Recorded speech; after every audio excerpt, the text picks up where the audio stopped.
Picture this. You're in a gritty 2 million person city.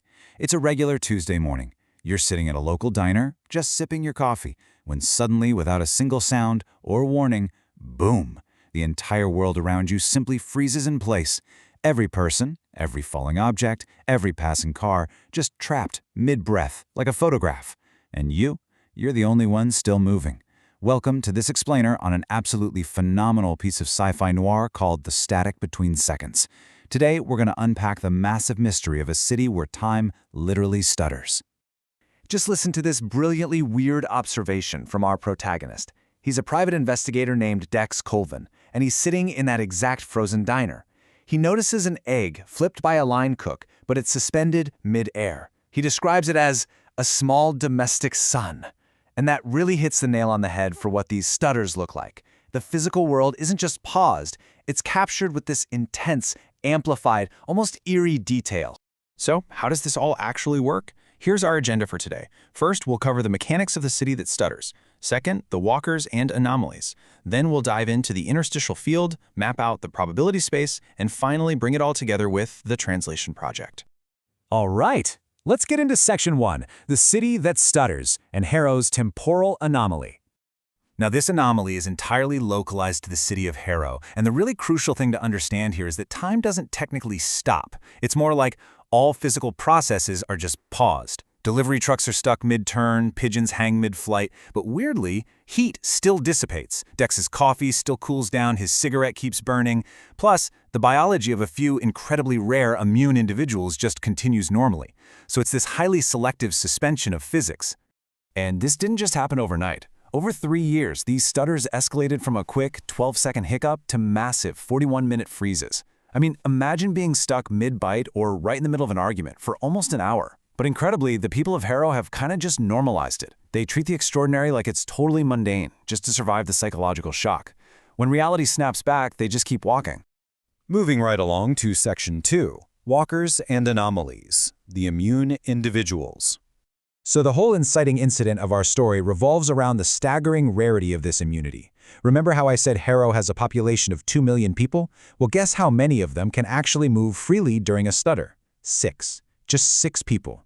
They call themselves walkers. They are quite literally the only warm things in a completely cold, frozen tableau. Let's quickly meet the key players. You've got Dex Colvin, our world-weary PI, and Margaret, a super pragmatic, retired librarian. Both are walkers. But things really kick off when Dex is hired by a woman named Ellis Voss. She wants him to find her missing husband, Ellis. Now, Ellis is a documentary photographer and also a walker, but he vanished while tracking down a mysterious 7th anomaly out in the frozen world, a former physicist known only as Verre. Which brings us to Section 3, the interstitial field. What's happening between the frames? To find Ellis, Dex and Margaret head to this abandoned manufacturing building in the Vale district. And Margaret, being a very systematic former librarian, figures out the exact crazy physical process needed to access a hidden threshold they find in a brick wall. First, they have to pinpoint a very specific band that has absolutely zero ambient electromagnetic field. Second, they literally just have to stand there and wait for a stutter to happen. Only then, in that frozen state, does the solid brick suddenly yield. It becomes like water, and they can physically push right through it. But before Ellis vanished, Verre left him this super cryptic clue on a scrap of paper. It just read, "The door opens from the inside." Think about what that implies for a second. It means the hidden space beyond that brick wall isn't just some empty vacuum. It is actively inhabited. Someone or something has to be on the other side to let you fully cross over.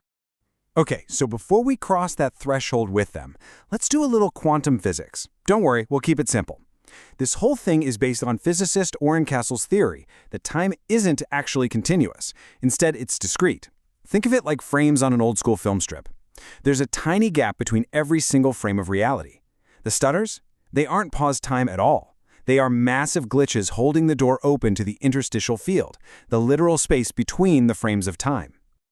Let's step through that door into Section 4, mapping the probability space, right inside the gap. Armed with that totally mind-bending framework, Dex crosses the threshold. And what does he find? Well, it's a completely stark contrast to reality. The normal, running world of Harrow is loud, right? It's linear time, constant motion, and continuous mental narration. But inside the gap, Time is ambient. It arrives from everywhere all at once. The light is flat and shadowless. It's a space of pure, simultaneous existence, totally stripped of the constant running commentary of life. And the most crucial thing to understand here is that the gap is not empty. It's a staggering physical archive. Through the lens of Ellis's camera, Dex realizes the air is thick with these dense, visible presences. You know what they are? They're all the unhappened probability branches. Every single unmade choice, every historical alternative that Harrow could have taken, like an unbuilt park or a demolished building, they all exist right here, simultaneously, as physical pressure in the room. And that leads us to our philosophical core, Section 5, the Translation Project, building a two-way bridge. So, Dex finally tracks down Ellis, who's been living in there with Verre. But this brings up the ultimate question of the whole story. We know how the stutter works, we know what the gap is, but why? Why is the city of Harrow hitting pause on reality in the first place? Are you ready for this? Because the narrative delivers a breathtaking twist. Harrow isn't just a location. 300 years of layered history and 2 million dense, chaotic lives have essentially given the city a form of ancient, emergent consciousness. Harrow is literally alive, and it's trying to understand itself. The stutters are just its clumsy attempts to look inward at its own unhappened alternate realities. And those 6 walkers, they weren't just randomly immune. They were specifically tuned and conscripted by the city to act as its eyes. This revelation completely changes the game for Dex. He isn't just a PI bringing a missing husband home anymore. Actually, Ellis didn't even vanish. He made a deliberate choice to stay inside the gap and document it. So now, Dex takes on a new, monumental mission. He becomes the two-way bridge, the translator. By mapping the gap from the inside out and communicating with Margaret on the outside, Dex is going to translate the city's deep, unhappened history back into the running world, giving the stutters a real purpose and finally proving to Ellis's wife that he survived. And I want to leave you with this thought today. This explainer unpacks a brilliant sci-fi concept, sure, but let's turn it back on ourselves for a second. If every single moment generates a branch, what does your own interstitial field look like? What dense, visible presences of unhappened paths, unmade choices, and alternate futures are floating around just one frozen second away from your current reality? It's kind of an incredible thing to think about, isn't it? Well, until next time, keep exploring the spaces between.